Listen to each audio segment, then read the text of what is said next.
I stood there frozen for a moment, feeling the heat of my father's rage still clinging to my skin. But something deeper was happening in me.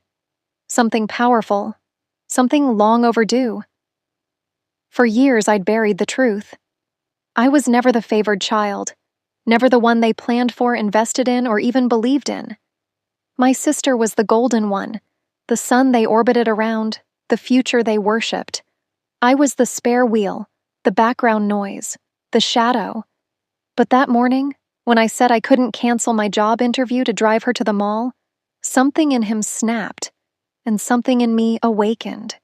He slammed me against the wall hard enough that the frames rattled, and as he snarled, "Her future counts, yours never did," the last fragile thread holding me to that house broke.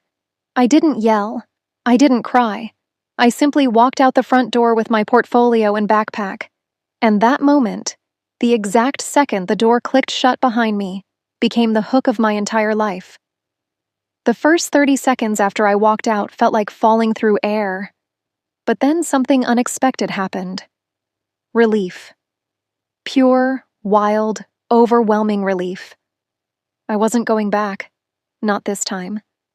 The cold morning wind hit my face like a baptism, and I felt reborn, like the world had cracked open and finally offered me a way out. I didn't have a car anymore. They'd taken the keys after my father claimed I didn't deserve anything they paid for.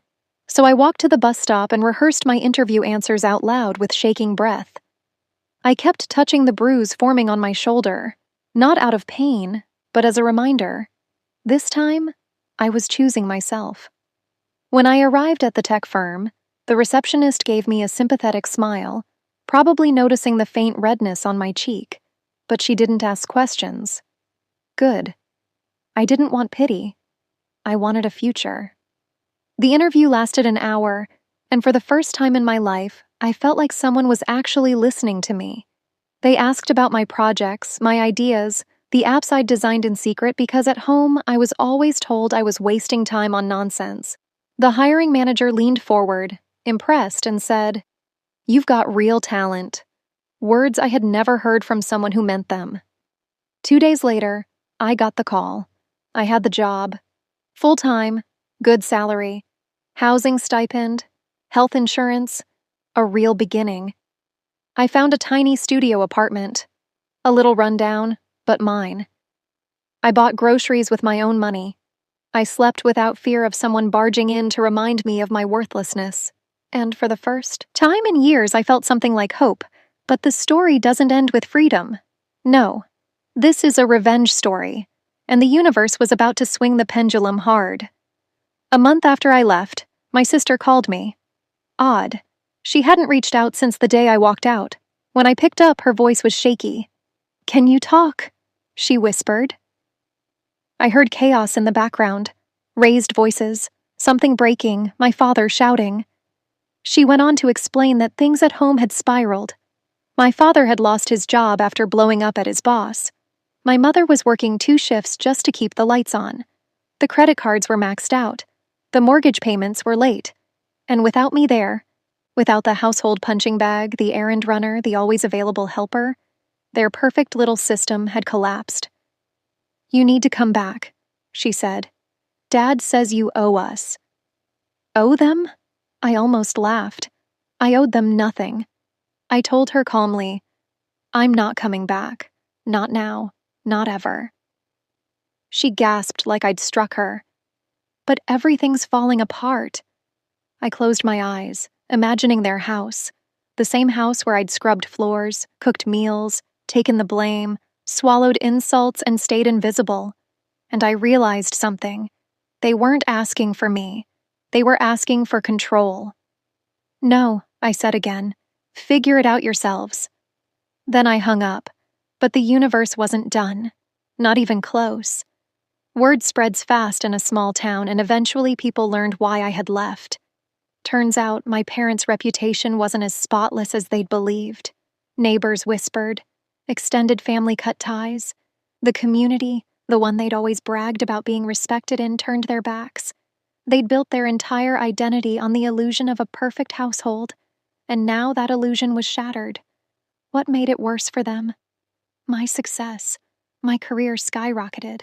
I wasn't just good at my job, I thrived. I was promoted twice in my first year.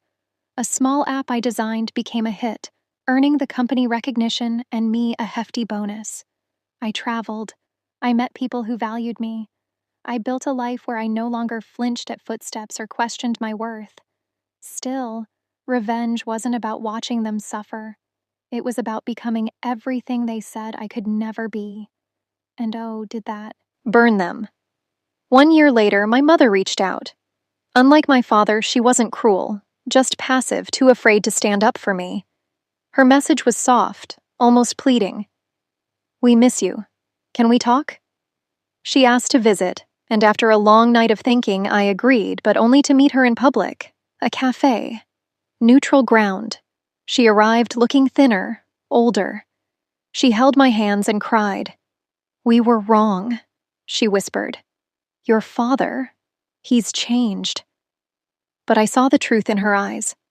He hadn't changed. He'd just lost everything and needed someone to blame. "I'm happy now," I told her gently, "and I don't owe him my forgiveness." She nodded slowly. "I know, but your success, he sees it everywhere. People talk. It eats him alive." And there it was, the revenge I didn't even have to plan. My happiness was the punishment. My growth was the justice. My freedom was the consequence. Before we said goodbye, she asked, "Will you ever come home?" I smiled sadly. I am home. Time passed, and my life kept rising while theirs continued sinking. My father eventually reached out, but I didn't answer. I didn't need closure. I didn't need an apology he wasn't capable of giving. My life had already moved forward without him. Even now, years after that moment that split my life in two, I sometimes wonder what would have happened if I'd stayed, if I'd canceled that interview, made myself small again, let their narrative swallow me whole. But then I remind myself of the truth. Staying would have been a slow death. Leaving was the first breath of my real life, and that breath turned into a storm. My journey wasn't perfect. There were nights I questioned everything, worried I'd made a mistake, feared I wasn't strong enough to build a life from scratch. But every doubt pushed me harder. Every fear sharpened me. Every scar taught me something valuable. I learned that family isn't defined by blood. It's defined by how you're treated. I learned that freedom costs something, but the price is always worth paying. I learned that healing isn't a straight line. It's a battlefield. And through all of that, I grew into someone I'm proud of. I became the version of myself my younger self had dreamed of. I built friendships that felt like warmth. I created projects that made people's lives easier. I made choices based on hope instead of fear. My story stopped being about escape and started being about purpose. Years later, when a documentary filmmaker asked to feature my app's success story, I hesitated. Not because I was afraid of telling the truth, but because I knew my parents would see it. But then I realized something powerful. My story might help someone else find the courage to walk out of their own darkness. So I said yes. The documentary aired nationwide. Messages poured in. People thanked me for sharing. Some said it saved them. Some said it inspired them.